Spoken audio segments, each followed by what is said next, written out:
మన తండ్రిన దేవుని యందును ప్రభువైన యేసుక్రీస్తునందున ప్రియమైన విశ్వాసులందరికీ ఆత్మీయ మేల్కొల్పు మినిస్ట్రీస్ నుండి యేసుక్రీస్తు యొక్క ప్రశస్తమైన నామములో ప్రత్యేక శుభాలు తెలియజేస్తున్నాను. నేటి శుభదిన పరిశుద్ధాత్మ దేవుడు ద్వితీయోపదేశకాండం 3వ అధ్యాయం 22వ వచనం ద్వారా అంత మాట్లాడాలని ఆశిస్తున్నాను.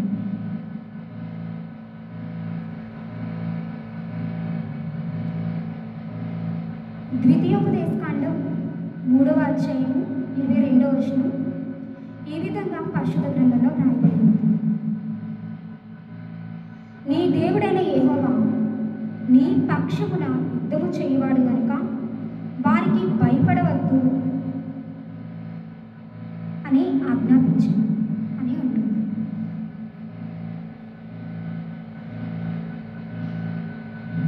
ప్రభుత్వ ప్రియ విశ్వాసులారా,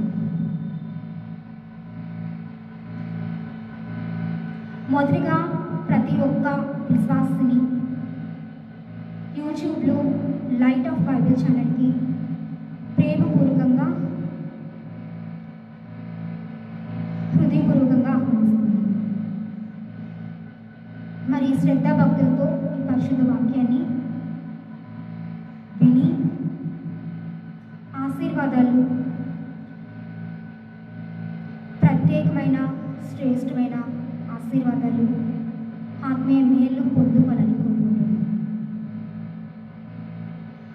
మరి ఈ దిన పరిశుద్ధ లేఖన భాగాన్ని బట్టి పరిశుద్ధాత్మ దేవుడు మనతో ఏం చెప్పాలని ఆశపడుతున్నాడంటే,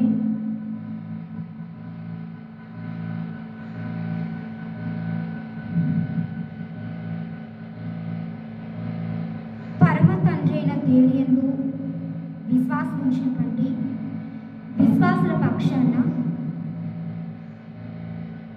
మరి యుద్ధము చేస్తాడు అని,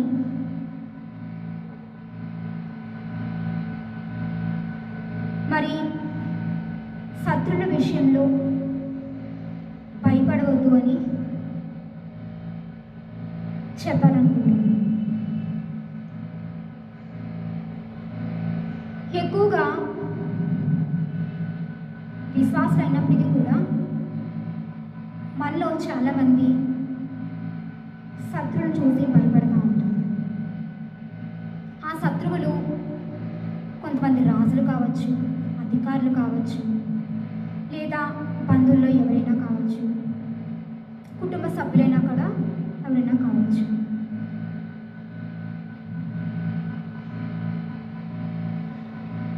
మరి ఆ రాజులు, అధికారాలు ఇవన్నీ ఆలోచించినట్లయితే వాళ్ళ యొక్క దుష్టాధికారాలలో వాళ్ళ యొక్క దుష్టమైనటువంటి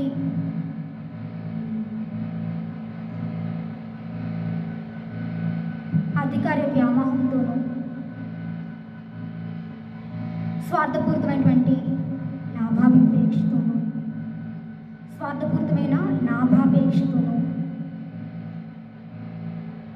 హాని చేస్తూ ఉంటారు. అంటే కొంతమంది హక్కుల్ని అన్యాయంగా, అక్రమంగా లాక్కోవాలని చూస్తూ ఉంటారు. మరి ఆనాడు ఇశ్రాయేల్ ప్రజల చేత ఐగుప్తు దేశంలో మరి ఆ దేశపు రాజులు చాలా పెట్టి చాకరీ చేయించుకుంటూ వాళ్ళకి స్వాతంత్రం విడుదల లేకుండా చాలా హింస పెడుతూ ఉండేవారు, చాలా బాధ పెడుతూ ఉండేవారు.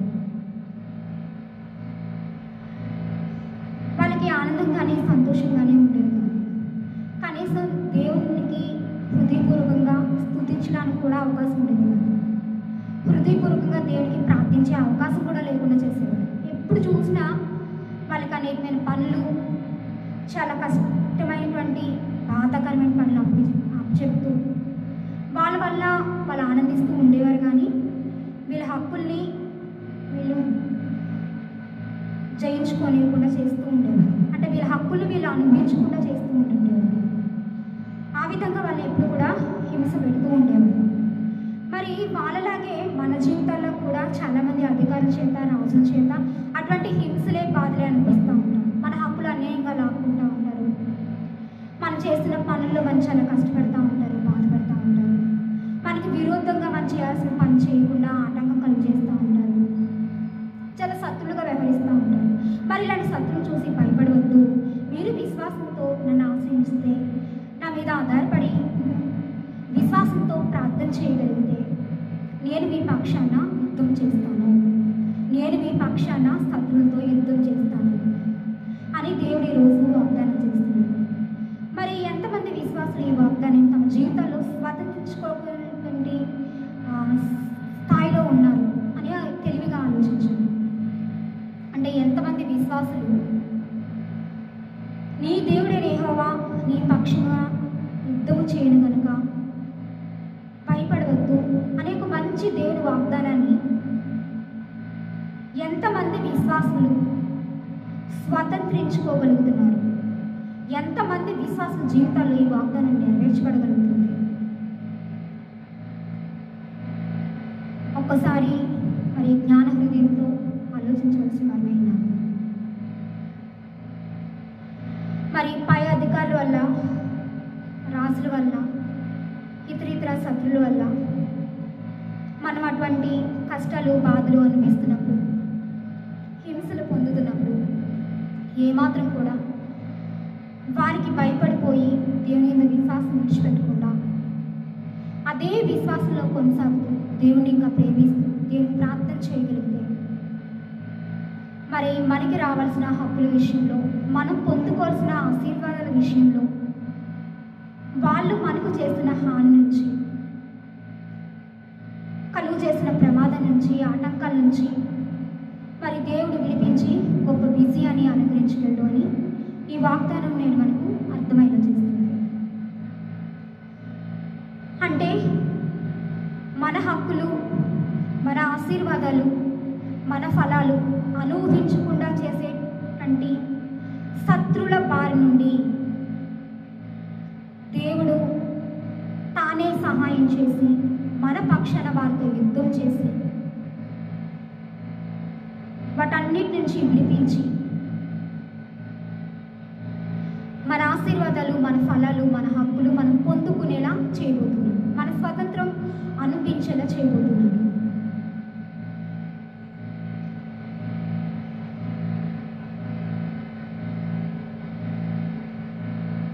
ప్రభునందు ప్రియ విశ్వాసులారా, ప్రతి ఒక్కరూ ఈ వాగ్దానాన్ని బట్టి దేవుడు తప్పక సహాయం చేస్తాడని విశ్వాసంతో మరి అధికారులు పెట్టేటువంటి హింసల్లో, శత్రువులు కలుగు చేసే ఆటంకాల విషయంలో భయపడకుండా విశ్వాసంతో దేవుని సహాయం కోరి ప్రార్థించి మరి జయించాలని ప్రియ క్రీస్తు దాసులుగా కోరుకుంటున్నాను. విశ్వాసం మీదేతో ప్రార్థించి దేవుని దీవెనలు, మేలు అనుభవం. మా ప్రియ పరలోక తండ్రి, మహాపరిశుద్ధుడు, మహాగణుడైన దేవ, సర్వోన్నతుడ, సర్వశక్తిమంతుడ, సర్వకృపానిధియగు మా ప్రభువా, మీ అతి పరిశుద్ధ నామానికి అనేకమైన స్తుతులు, స్తోత్రాలు చెల్లిస్తున్నాం తండ్రి. దేవా, నేడు మనదైన విశ్వాస జీవితాల్లో మరి ఈ లోక అధికారుల వల్ల వచ్చేటువంటి అనేకమైన హింసలు, బాధలు, కష్టాల వల్ల మరి మేము పొందవలసిన హక్కులు, అధికారాలు, మరి ముఖ్యంగా మీ వాగ్దాన ఫలాలు, ఆశీర్వాదాల విషయంలో నష్టపోకుండా, వారి ద్వారా మాకు హాని కలగకుండా మా పక్షాన వారితో యుద్ధం చేసి వారి నుంచి మాకు విడుదల కలుగు చేసి జయమిచ్చి నీ నామాన్ని మహింపరచుకోమని, నీ ప్రణాళికలను, నీ ఉద్దేశాలను మా ఎడల ఏమైతే కలిగి ఉన్నావో మరి వాటిని నెరవేర్చుకోమని,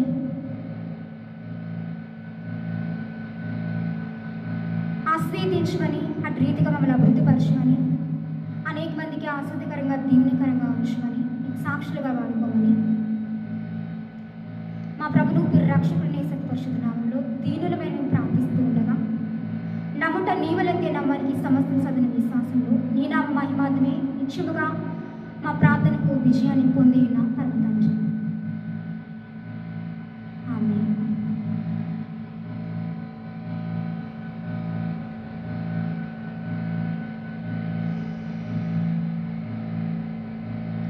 దయచేసి ఈ ఆత్మీయ సందేశం విన్న ప్రతి ఒక్కరూ మరి తప్పకుండా యూట్యూబ్లో లైట్ ఆఫ్ బైబిల్ ఛానల్ని సబ్స్క్రైబ్ చేయండి. సబ్స్క్రైబ్ చేయని వారి చేత సబ్స్క్రైబ్ చేయించండి. ఇంకా అనేక మందికి ఫాలో అవుతూ షేర్ చేయండి.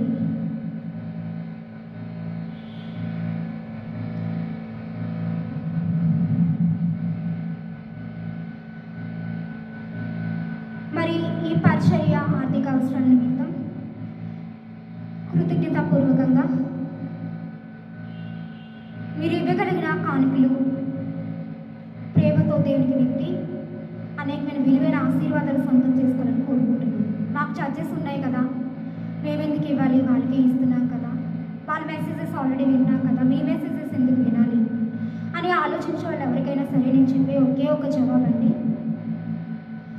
ఒక్కొక్కరిని ఒక్కొక్క దైవజనుల చేత ఒక్కొక్క సేవకుల చేత దేవుడు ఆశీర్వదిస్తూ ఉంటాడు. ఒక్కొక్క సేవకుడు చెప్పే ఆత్మీయ సందేశం ఒక్కొక్కరి జీవితంలో కొన్ని శ్రమల నుంచో కష్టాల నుంచో విడిపించడం కానీ లేదా వాటిలో బలపరచడం కానీ ఆశ్చర్యకరాలు వారి జీవితంలో జరగడం కానీ జరుగుతూ ఉండొచ్చు. అంటే ఒక్కొక్కరి జీవితంలో ఒక్కొక్క సేవకుడు చెప్పే ఆత్మీయ సందేశాన్ని దేవుడు ఉపయోగించుకోవచ్చు. ఒక్కొక్క సేవకుల ద్వారా ఒక్కొక్క ఆశీర్వాదం దేవుడు నియమించవచ్చు. సో దాన్ని పరిగణన తీసుకొని ఈ ఆత్మీయ మేల్కొల్పు మినిస్ట్రీస్ వల్ల మరి ఇతర సంఘస్థులైనా సరే మరి అద్భుతకరమైన ఆశ్చర్యకరమైన ఆశీర్వాదాలు పొందుకునే అవకాశం ఉంది, బలపరచబడే అవకాశం ఉంది, ఇతరులకి దీవెనకరంగా మారే అవకాశం ఉంది. కాబట్టి జ్ఞాన హృదయాలతో దీన్ని ఆలోచించి మరి దయతో గమనించి ప్రేమతో గుర్తించి మీరు ఇవ్వదలసిన కానుకలు ఈ ఆత్మీయ మేల్కొల్పు మినిస్ట్రీస్కి ఫోన్పే ఆర్ గూగుల్ పే చేయడం ద్వారా మరి వ్యక్తి దీని విలువైన ఆశీర్వాదాలు పొందాలని కోరుకుంటున్నారు. మరి ఫోన్పే చేయాలని గూగుల్ పే చేయాలని అనుకున్నవారు నా ఫోన్ నెంబర్ 9014340294కి పంపించగలరు. తద్వారా దేవుని ఉన్నత నామాన్ని మహింపరచగలరు.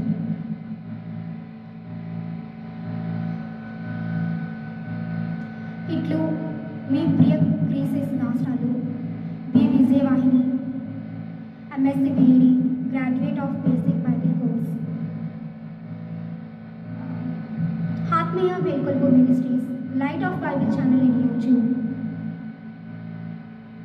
East Point Colony, Chinawaltair, Visakhapatnam, Andhra Pradesh. ప్రభు యేసు కృప ఇదైన పరిశుద్ధులకు తోడైనగాక. ఆమేన్.